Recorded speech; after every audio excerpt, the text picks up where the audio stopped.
said you knew you was gonna get undrafted, but even with that, at some point the team gonna give you a call on draft day. What was it like for you getting that call? Was it a lot of teams that were reaching out, or what was the process like? Honestly, man, it was one person who just stood out, and I thank him. I thank him every day, man. Honestly, it was my coach Black. So he coached me back at FAM, and so he was there for I think 2 years. Then he ended up getting an opportunity with the Rams. So I remember, man, it was day one of the draft. It was probably a couple months before the draft. He was calling me. He like, man, I want you to, he like, come to the Rams, man. They gonna give you an opportunity. If you look at all the stats, nobody played more undrafted guys than the Rams. This and that and that. He was selling it, and he was going hard, and he was like, man, I know what you could do on that field. I want you to come here so you could be able to showcase your abilities. So when the draft came, day one, he called me like 3 times. Day 2, he called me like 3 more times. He like, man, I'm telling you, man, come to the Rams. And he was just so hard on it, and the passion that he had behind it is what really made me ultimately choose the Rams. The way he kind of pushed it, and then the passion that he had behind it, it was like, I trust him, and I'm gonna believe what he telling me. So ultimately, like, he was the reason that I chose the Rams, because there was other teams. There was other teams that was calling, and me and my agent, we was having conversations, but that night before, I said, just make it obvious for me.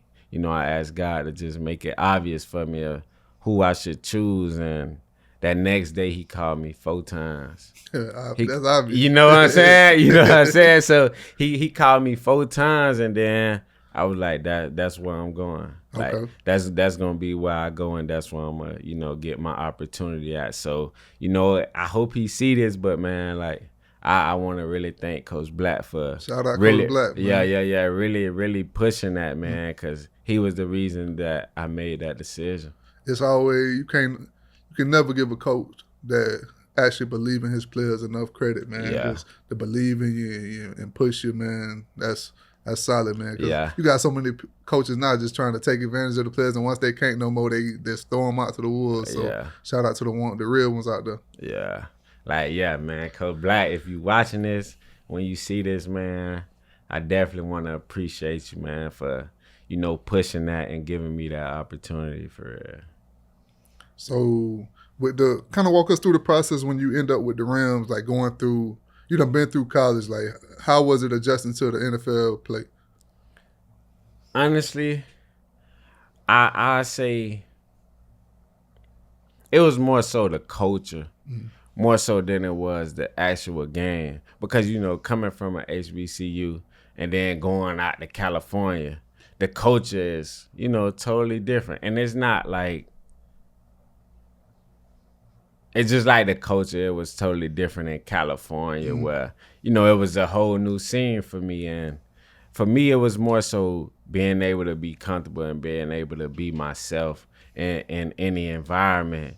And that was probably the biggest jump for me, honestly, was the culture, because, I study the plays, and, I'm going to be in the playbook. And, for me, it was just looking at some of those guys like, okay, I'm around these guys, and now I want to learn the game on another level. So for me, I always wanted to learn. I always wanted to be around those guys. It was just, for the most part, getting that opportunity to showcase myself, and then, adjusting to the culture and the way the NFL is run, based off, the way it's ran at, the FCS level. Do you think the time, because ultimately you ended up being on the practice squad your first year, do you think the time that you spent on the practice squad helped prepare you more for your second year? Definitely. Just because I got a chance to be around the guys, but then also learn the playbook, learn the ins and outs, and understand what exactly we trying to get done as an offensive unit. And so just being on that practice squad, it's like, when you're on the practice squad, you want to be on that field. But it's like, I took every day as if I was about to play. Like every day, I was taking notes as if, you know, I'm the starter, and that's what kind of ultimately prepared me to be ready to play that next year when it came around, because I took it serious from day one, and every day I prepared as if I was a starter. So when my opportunities came, I was ready for them. Talking about doing the work all off behind the scenes, off the field with nobody watching, and being ready for the moment. Yeah. That moment ended up coming. And like you gotta know that moment coming though. You can't ever be in the back seat and thinking it ain't gonna come, cause that moment gonna come, that opportunity gonna come, and if you ain't ready for it, then you just miss that opportunity.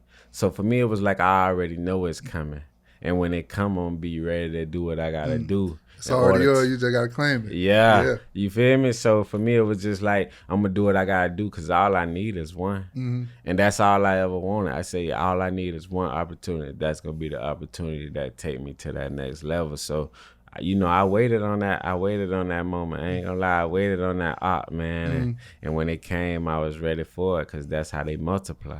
Talk about the moment when you were, you know, elevated to the active roster. Yeah, you got that one opportunity. Yeah. I'm be honest, man. The guys around me really made it special for me though, because they saw the work I was putting in from the time that I got there, and once I got that opportunity, a lot of guys was more happy for me than I was for myself though. That's how you doing the work. Yeah. So when when that op came, you know, the game on the line, I remember I'm sitting on the bench. I remember it's the fourth quarter, it's third down, and before I got up, I told one of my teammates, Tyler Johnson, I say, they give me this opportunity, I'm finna go win the game right here, and like he looked at me. I'm like, but I think he could see that look I had in my eyes though. It was like, oh, he for real. And like, you know, when it came, that's what I did. And it's like he came up to me like, boy, you said it. So, you know, it was like I was ready though. I was ready. When it came, I was ready, because I knew the work I had put in. I knew the faith and the belief that my teammates had in me to be prepared for that moment when it came.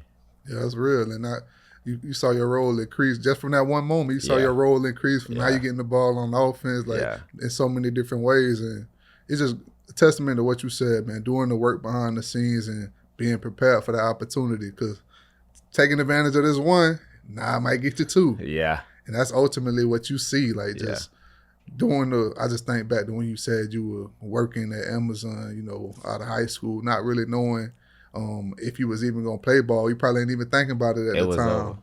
And now you playing on national TV, living out your dream in front of people. So that's just a testament, man. Just keep going, keep believing. Yeah. You know, you never know how to play out for you. Yeah. That's real. That's love.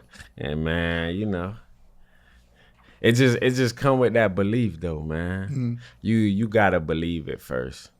And I always try to, you know, preach to the younger generation, because those the next professors, or those the next doctors, the next lawyers, the next whatever, the next Jeff Bezos, man. So it's like before anybody, you know, can believe in you, you gotta believe in yourself. Because I guarantee you, any successful person who became successful, I guarantee you they got told no more than once before they became successful.